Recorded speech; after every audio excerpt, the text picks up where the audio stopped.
Hello friends, स्वागत है आपके अपने 10th ओनली यूट्यूब चैनल पर। तो आज हम एक डायग्राम बनाएंगे जो कि क्लास 10th बोर्ड एग्जाम्स से बहुत ही इम्पोर्टेंट डायग्राम होने वाला है, क्योंकि ये जो ह्यूमन डाइजेस्टिव सिस्टम्स कहा जाता है, मानव पाचन तंत्र का डायग्राम्स हर बार board exams MP board UP board में देखने को मिलता है। इसलिए हम इस डायग्राम को किस प्रकार एक्सप्लेन करेंगे, किस प्रकार ड्रॉ करेंगे और एक एक से जो इसके फंक्शंस हैं उन पर भी हम चर्चा करेंगे कि कौन से फंक्शंस क्या कार्य करते हैं। तो ये ह्यूमन डाइजेस्टिव सिस्टम्स का डायग्राम है।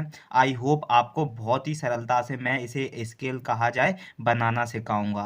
आपको वीडियो स्टार्टिंग से लेकर एंड तक देखनी है, क्योंकि मैं बिल्कुल इजी टू इजी इसे ड्रॉ करूंगा और आपको भी बनाना सीख जाओगे। इसलिए आपको वीडियो क्या करना है, फुल वॉच करना है। अगर आप चैनल पर नए हो तो चैनल को ज़रूर सब्सक्राइब कर लें। और अगर आपने कहा जाए इस चैनल, अगर आप क्लास 10th में हैं या आप क्लास 12th में हैं तो ये चैनल आपके लिए बहुत ही ज़्यादा पावरफुल एंड इम्पोर्टेंस होने वाला है। तो चलो स्टार्ट करते हैं। ह्यूमन डाइजेस्टिव सिस्टम्स कहा जाता है मानव पाचन तंत्र, किस प्रकार इसे बनाएंगे।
अपन ने इस डायग्राम को कंप्लीट कर लिया है, इसमें कलर्स भी कर दिए हैं। इसे जो मानव पाचन तंत्र का डायग्राम्स था इसे हमने कंप्लीट कर लिया है और इस पर कलर्स भी कर लिए हैं, ठीक है, क्योंकि अपन ने कितनी इजीली इसे ड्रॉ किया है। अब क्या है, इसके जो बॉडी पार्ट्स हैं इसमें जो मानव पाचन तंत्र में, उनके नाम, उनके फंक्शंस के नाम पता कर लेते हैं। जैसे कि आपको ये दिख रहा होगा, ये क्या होती है, ये ओरल कैविटी होती है, जिससे आप खाने को चबाते हो ना, वो ओरल कैविटी होती है। क्या होती है वो? ओरल कैविटी होती है। क्या होती है? ओरल, जिसे हम क्या कहते हैं? Oral cavity. ओरल कैविटी कहते हैं, ठीक है। और हिंदी में कहा जाए इसे तो मुख, क्या कहते हैं? मुंह का मुख, मुख गुहिका कहते हैं। क्या कहते हैं? मुख गुहिका कहा जाता है इसे। ओरल कैविटी को हिंदी में मुख गुहिका कहते हैं। और जो आपको नीचे ये लार ग्रंथि है, ये जो नीचे है ना, ये दांतों के जो नीचे होती है जड़, जहाँ से क्या पानी निकलता है, बोले तो मसूड़े के नीचे जो जड़ होती है, जिसे हम क्या कहते हैं? लाला ग्रंथि कहते हैं। हिंदी में कहा जाए लैरियनजियल्स कहते हैं। क्या कहते हैं? लराइनजियल्स कहते हैं। लराइनजियल कहते हैं इसे, लराइनजियल्स कहते हैं। कहा जाए हिंदी में इसे हम लाला ग्रंथि कहते हैं। क्या कहते हैं? लाला ग्रंथि कहा जाता है इसे, लाला ग्रंथि कहते हैं हिंदी में, ठीक है। और ये आपका आइसोफेगस है। क्या है? आइसोफेगस है, जहाँ जो ऐसी नली है जो अपन खा के चबा के जो अपने लीवर में जाता है, वो किसके थ्रू जाता है? आइसोफेगस के थ्रू जाता है। किसके थ्रू जाता है? आइसोफेगस के थ्रू जाता है। किसके? आइसोफेगस। आइसोफेगस। क्या है? आइसोफेगस। ESOPHA है ये आपका, AGUS। आइसोफेगस से जाता है, जिसे हम क्या कहते हैं हिंदी में? ग्रेसिका कहते हैं। क्या कहा जाता है इसे? ग्रेसिका कहा जाता है। आइसोफेगस को ग्रेसिका कहा जाता है। और ये कहाँ पहुँच जाता है? अपना जो खाना फूड होता है ये स्टोमच में पहुँच जाता है। कहाँ पहुँच जाता है? स्टोमच, जिसे हम पेट कहते हैं, अमाशय कहा जाता है। स्टोमच में पहुँच जाता है, जिसे हम क्या कहते हैं? अमाशय कहते हैं। क्या कहा जाता है? जिसे अमाशय कहा जाता है। इस स्टोमच को क्या कहा जाता है? अमाशय कहा जाता है, ठीक है। और जो आपको ये लिवर दिख रहा होगा, ये यहाँ पर ये है ना, ये क्या है? लिवर है लिवर। इसे हम लिवर कहते हैं। क्या कहते हैं? लिवर, जिसे यकृत कहा जाता है। क्या? यकृत। हिंदी में इसे यकृत कहा जाता है। और ये मेन पार्ट्स कहा जाए, ये भी बहुत अहम रोल प्ले करता है पित्ताशय, जो कि एक ब्लेडर, ये स्टोरेज का काम करता है। जो आपका गैल ब्लेडर होता है, ये फंक्शंस जो होता है, ये आपका किसका काम करता है? एक स्टोरेज का काम करता है, जिसे हम क्या कहते हैं? पित्ताशय कहते हैं। क्या कहते हैं? जिसे हम पित्ताशय कहा जाता है। इसे पित्ताशय कहा जाता है। और ये आपकी जो है, ये इसे पैनक्रियास कहते हैं। ये स्टोमच के ठीक नीचे होते हैं। ये भी बॉडीज में अहम रोल प्ले करता है, क्योंकि इसमें से ही हार्मोन रिलीज होते हैं, जिसे हम पैनक्रियास कहते हैं। क्या कहते हैं? पैनक्रियास कहते हैं। पैनक्रियास। क्या कहते हैं? पैनक्रियास कहते हैं। क्या कहा जाता है? PANCREAS, पैनक्रियास कहते हैं। क्या कहते हैं? पैनक्रियास कहते हैं। जिसे कहा जाए अगन्यास। क्या? अगन्यास, जिसे हिंदी में क्या कहा जाता है? अगन्यास कहा जाता है। जिसे हिंदी में अगन्यास कहा जाता है। क्या? अगन्यास। और ये आपकी स्मॉल इंटेस्टाइन्स होती हैं। ये जो अंदर है ना, ये छोटी आंत, इसे स्मॉल इंटेस्टाइन्स कहते हैं। छोटी आंत भी कहा जाता है इसे, स्मॉल इंटेस्टाइन्स कहा जाता है। क्या कहा जाता है इसे? स्मॉल इंटेस्टाइन्स कहा जाता है। कहा क्या जाता है? क्षुद्रांत, या छोटी आंत भी कह लो, या क्षुद्रांत कहा जाता है। क्या? छोटी आंत। क्या? छोटी आंत कहा जाता है। इन्हें छोटी आंत कहा जाता है। स्मॉल इंटेस्टाइन्स को छोटी आंत। और ये बड़ी लार्ज इंटेस्टाइन्स होती है। क्या होती है? लार्ज इंटेस्टाइन्स होती है, जिसे हम बड़ी आंत कहते हैं। ये लार्ज क्या होती है? लार्ज इंटेस्टाइन्स होती है। क्या होती है? Large intestines. क्या होती है? लार्ज इंटेस्टाइन्स होती है, जिसे हम क्या कहते हैं? बड़ी आंत कहते हैं। क्या कहा जाता है इसे? बड़ी आंत कहा जाता है। ये लार्ज इंटेस्टाइन्स हो गई, ये स्मॉल इंटेस्टाइन्स हो गई। और इसके जो नीचे होता है, जिसे हम रेक्टस कहते हैं, ये मलाशय होता है, जहाँ पर जो अपनी स्टूल्स होती है वो लास्ट स्टेज पर आ जाती है। लास्ट स्टेज पर आती है तो उसे हम क्या कह देते हैं? वो जिस जगह स्टोर हो जाती है, जिसे लास्ट स्टेज पे आती है, जिसे मलाशय कहा जाता है। क्या? मलाशय कहा जाता है। और जहाँ से वो निकलती है, ओपन होती है, उसे हम एनल कहते हैं। क्या? एनल कहते हैं, या एनोस कहा जाता है। एनल, गूदा कहा जाता है, जिसे हिंदी में गूदा कहा जाता है। तो ये सारे कहा जाए ह्यूमन डाइजेस्टिव सिस्टम्स जो था, मानव पाचन तंत्र के, ये सारे फंक्शंस थे। और ये किस प्रकार काम करते हैं? सबसे पहले अपन ने क्या किया? ओरल कैविटीज, मुख गुहिका से खाना को चबाया, और लार्ज जो लारेंजियल्स, लार ग्रंथि थी, वहाँ से उसे चिकना किया। और कहाँ से उसे चिकना करके अपन ने आइसोफेगस से वो गया कहाँ पर? स्टोमच में पहुँचा, अमाशय में पहुँचा, जहाँ वो अपना डाइजेस्टिव करेगा, पचन करना स्टार्ट स्टार्टिंग कर देगा। और जो लीवर होता है, लीवर भी अपना एक अहम रोल प्ले करता है इसमें।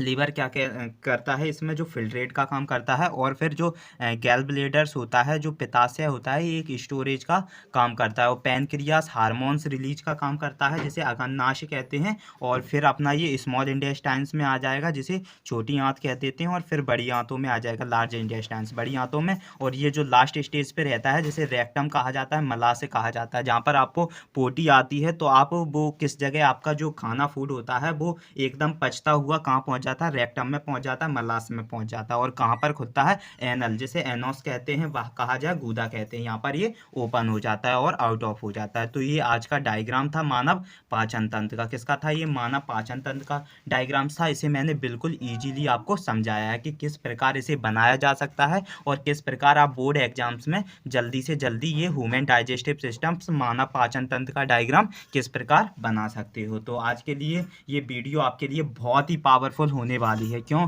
क्योंकि ये आपके क्लास 10th के बोर्ड एग्जाम्स में ये बहुत ही इंपॉर्टेंट डायग्राम्स आपको देखने को मिलेगा। क्योंकि मैंने कहा है हर बार ये वाला डायग्राम्स आपको बोर्ड एग्जाम्स में देखने को मिलता है, इसलिए ये डायग्राम्स बहुत ही इंपॉर्टेंट है। आई होप आपको बहुत ही अच्छे से समझ में आया होगा। तो प्लीज़ आपको वीडियो पूरी अगर आपने वॉच की है तो आपको बनाना भी आ जाएगा और आपको अच्छे से समझ में भी आ जाएगा। अगर आपको अच्छे से समझ में आया है तो प्लीज़ वीडियो को लाइक करें एंड शेयर करें। और चैनल पर नए थे तो चैनल को ज़रूर सब्सक्राइब करें, क्योंकि अगर आप क्लास 10th या 12th में हो तो ये चैनल आपके लिए बहुत ही ज़्यादा पावरफुल होने वाला है।